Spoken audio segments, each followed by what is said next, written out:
Hello friends, তোমরা কেমন আছো? আশা করি তোমরা সবাই ভালো আছো, সুস্থ আছো। তো গুড মর্নিং। তো এখন বৃষ্টির ওয়েদার চলছে, মানে কি বলবো, এই কি গরম ছিল, গরম থেকে আবার বৃষ্টি শুরু হয়ে গেল। বৃষ্টি পড়ে এমন বৃষ্টি পড়লো যে পুরো ঠান্ডা হয়ে গেল।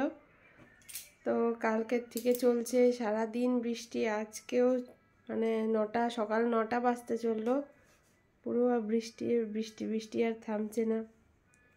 ওয়েদারটা দেখো, পুরো এখনো মানে কি বলবো, বৃষ্টি পড়ে যাচ্ছে। কালকের থেকে সকাল থেকে আরম্ভ হয়েছে, কালকে সকাল না, তার আগের দিন রাত্রের থেকে শুরু হয়েছে বৃষ্টি, এখনো কমছে না।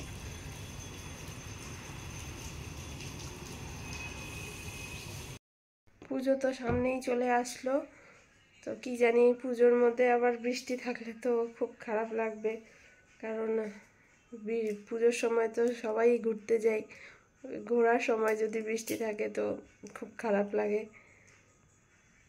তো আজকে শনিবার, আর রিশানেরও আর্ট ছিল সকালবেলা, তো কেউ আসবে না, তার জন্য স্যারও না করে দিল, যে সন্ধ্যাবেলা যেতে বলল আর্টের জন্য।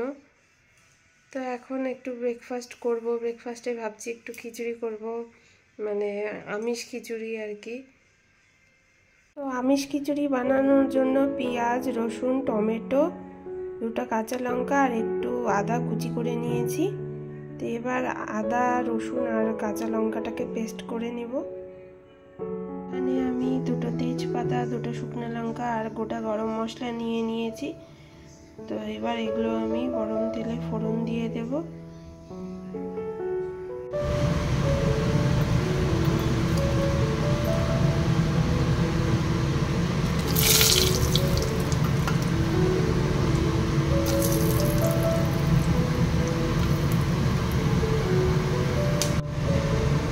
এবারে এর মধ্যে আমি পেঁয়াজগুলো দিয়ে দিচ্ছি।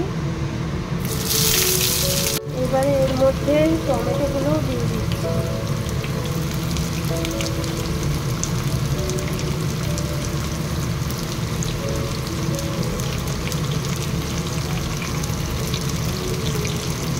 এবারে এর মধ্যে একটু লবণ দিয়ে দেবো, লবণ দিয়ে একটু নেড়ে ঢাকা দিয়ে দেবো একটু, তাহলে পেঁয়াজ আর টমেটোগুলো সিদ্ধ হয়ে যাবে।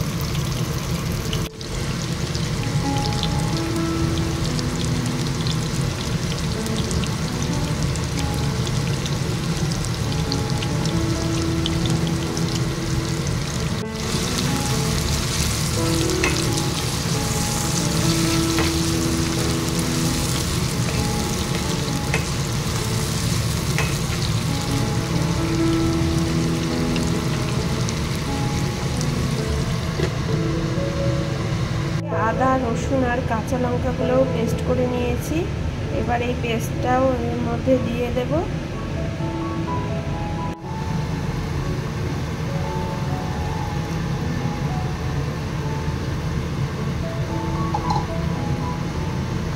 এবারে এর মধ্যে আমি জিরের গুঁড়ো, ধনের গুঁড়ো, লঙ্কার গুঁড়ো আর হলুদ গুঁড়ো দিয়ে দেবো।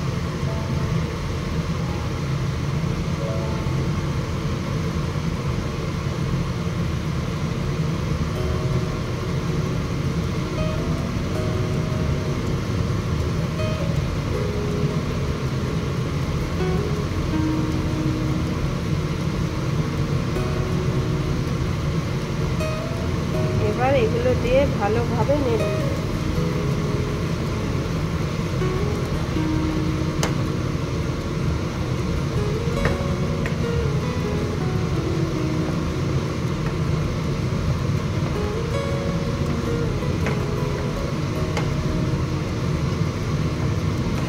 এবার মশলাটা আস্তে আস্তে ভালো মতো কষবো, আবার একটু ঢেকে দেব।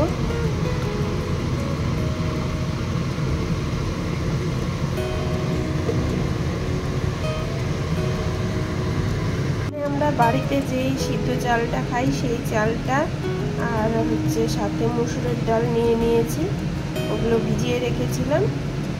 এবারে মশলাটা কষে গেলে এর মধ্যে চাল, ডাল আর আর কিছু এই চাল ডাল সিদ্ধর জন্য মশলাটা কষে গেলে এর মধ্যে চাল ডালটা দিয়ে দেব আর সাথে জল দিয়ে সিদ্ধ করার জন্য দিয়ে দেব। মশলাটা এবার একটু কষে গেছে, এর মধ্যে এবার চাল ডালটা দিয়েও একটু ভেজে নেব। ভেজে নিয়ে এর মধ্যে চাল ডালটা সিদ্ধ হওয়ার জন্য গরম জল দিয়ে দেব।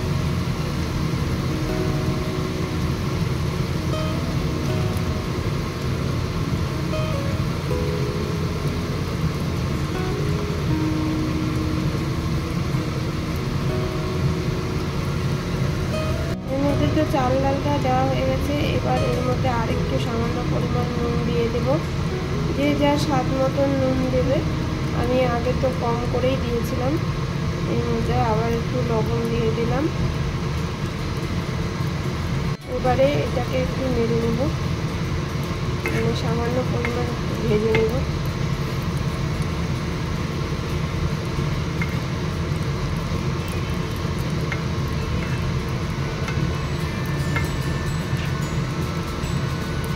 একটু ভাজা ভাজা হয়ে গেলে তারপরে এর মধ্যে গরম জল দেব।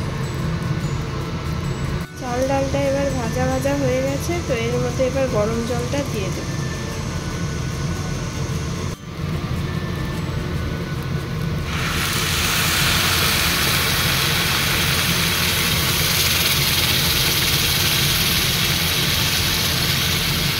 এর মধ্যে দিয়ে দিলাম একটু ঘি।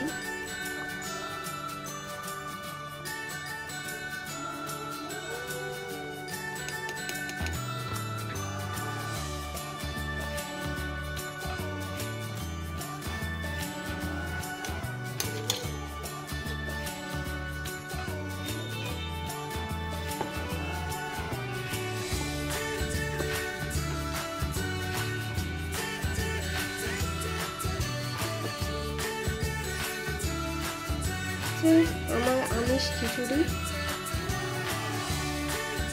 সাথে খাওয়ার জন্য এখানে একটা মামলেট ভেজে নিচ্ছি। খিচুড়ির সাথে মামলেট তো ভালোই যায়, তাই একটা মামলেটও ভেজে নিচ্ছি।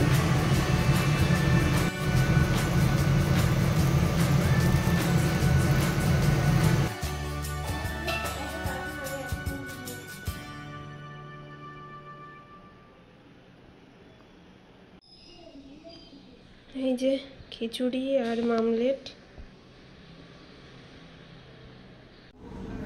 আজকে হচ্ছে আমাদের ক্লিনিং ডে, তো সব পরিষ্কার করছি। যে দেখতেই পাচ্ছ এই আলমারিটা, অনেকেই দেখছো আমার ভিডিওতে বা হচ্ছে আমার শর্টসেও দেখছো। এটা এই আলমারিটা আমাকে বিয়েতে বাবা মা দিয়েছে, তো এটা উপরে আনার পর আর পরিষ্কার করা হয়নি। তো এগুলো হচ্ছে, তো এখানে পরিষ্কার করছি, মোছামুছি করছি। দুর্গাপুজোর আগেও তো একবার মুছতে হয়, ঝাড়পোছ করতে হয়। ঝাড়পোছও হয়ে যাচ্ছে, পরিষ্কারও হয়ে যাচ্ছে। তো ওই দিন আমি ভিডিওটা শেষ করতে পারিনি। তো মহালয়ার দিন রাত্রিবেলা, মানে মহালয়ার আগের দিন রাত্রিবেলা আমরা পিকনিক করেছিলাম সবাই মিলে, তো তারই কিছু ক্লিপ আমি উঠিয়েছিলাম, তো সেগুলোও দেখে নাও। তো প্রথমে স্ন্যাক্সে ছিল হচ্ছে মোমো, তারপরে ফিশ ফিঙ্গার, তারপর চিকেনের নানা আইটেম এগুলো ছিল। সাথে রান্না করেছিলাম ফ্রাইড রাইস, চিকেন। আমার বোনও এসেছিল, কাকাতো বোন সোনাই, তোমরা অনেক ভিডিওতে ওকে দেখবে। তো ওখানেও আমার সাথে পেঁয়াজ রসুন এইসব কাটতে হেল্প করেছিল। আর সাথে এসেছিল আমার ফ্রেন্ড ওয়েন্দ্রিলা, ও এসে ফ্রাইড রাইস রান্না করেছে, আমি চিকেনটা রান্না করেছিলাম। তো ওইদিকে আরেক আমার কাকাতো বোন গুড্ডি, তারপরে আমার আরেক বান্ধবী পিয়ালি, ওরাও ছিল। তারপরে ওয়েন্দ্রিলা হাজব্যান্ড কল্লোলদা, তারপরে আমার হাজব্যান্ড, সবাই, আর অরিজিৎ মানে সোনাইয়ের হাজব্যান্ড, সবাই মিলে ওইদিকে বসে হচ্ছে এনজয় করছিল। আর আমরা এদিকে রান্নাঘরের দিকে রান্নাও করছিলাম, সাথে সাথে এনজয় করছিলাম। এই যে এখানে হচ্ছে ওয়েন্দ্রিলার মেয়ে তরি, তো খুব সুইট। ও একটা টেডি বিয়ার নিয়েই সারাক্ষণ হাঁটাহাঁটি করছিল। তো ওর মধ্যে ব্যস্ত ছিল, এইদিকে গুড্ডিও ফোন দেখতে ব্যস্ত। আমরাও একটু একটু করে এনজয় করছি, মানে রান্না করছি, গান শুনছি আর একটু একটু নাচছিলামও। এইদিকে সব এই যে রিশান, তারপরে সোনায়ের ছেলে সৃজিত, তারপরে তরিশ, ওরা সবাই মিলে খেলছিল, দৌড়াদৌড়ি করছিল। তো ভালোই মজা হয়েছিল ওই দিন রাত্রিবেলা। তো খাওয়া দাওয়া করে শেষ করতে করতে সব প্রায় 1টা বেজে গিয়েছিল। তারপরে সব যে যার বাড়ি চলে গেল। তো মহালয়ার দিনটাও আমাদের খুব ভালোই কাটলো। সো ফ্রেন্ডস, ব্লগটা ভালো লেগে থাকলে অবশ্যই আমার চ্যানেলটাকে সাবস্ক্রাইব করে দিও, লাইক করো, শেয়ার করো, কমেন্ট করো। So guys, by.